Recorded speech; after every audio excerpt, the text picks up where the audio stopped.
नमस्कार विद्यार्थी मित्रांनो, 7वं प्रकरण सर्कल यामधील आपण प्रॉब्लेम सेट 30 आता अभ्यासणार आहोत।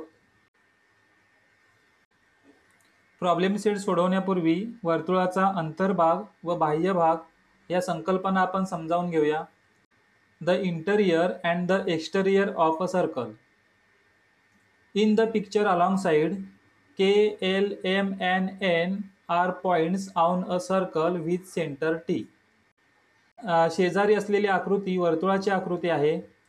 या आकृतीमध्ये K, L, M आणि N हे बिंदू वर्तुळाच्या कडेवरती आहेत, म्हणजेच ते वर्तुळाच्या परिघावरती आहेत, म्हणून या बिंदूंना वर्तुळावरील बिंदू असे म्हणतात, points on a circle. The color area inside the circle in the picture is the interior of the circle. P, Q, R and T are points in the interior of the circle. वर्तुळाच्या आतमध्ये असलेला हा भाग आहे, त्या भागाला वर्तुळाचा अंतर्भाग असे म्हणतात।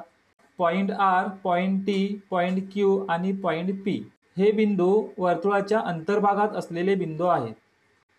Points in the interior of the circle P, Q, T and R. A, B, C and D are points in the exterior of the circle.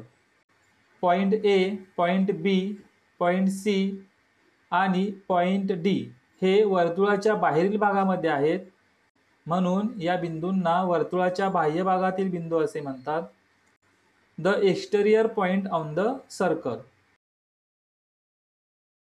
आता आपण प्रॉब्लेम सेट सोडवूया।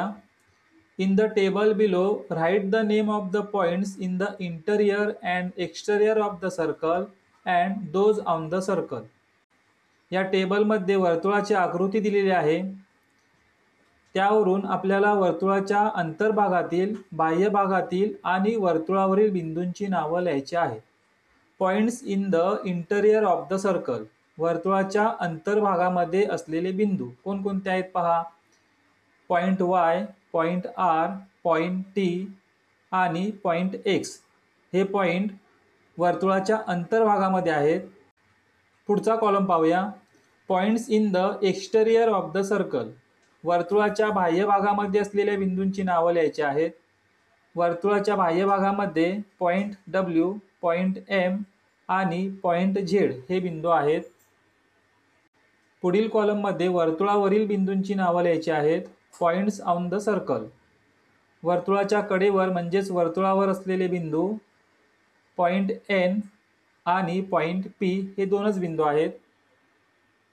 Points on the circle, point N and point P।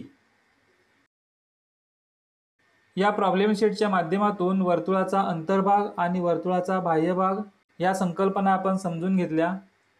पुढील व्हिडिओमध्ये आपण problem set 31 सोडवणार आहोत। धन्यवाद।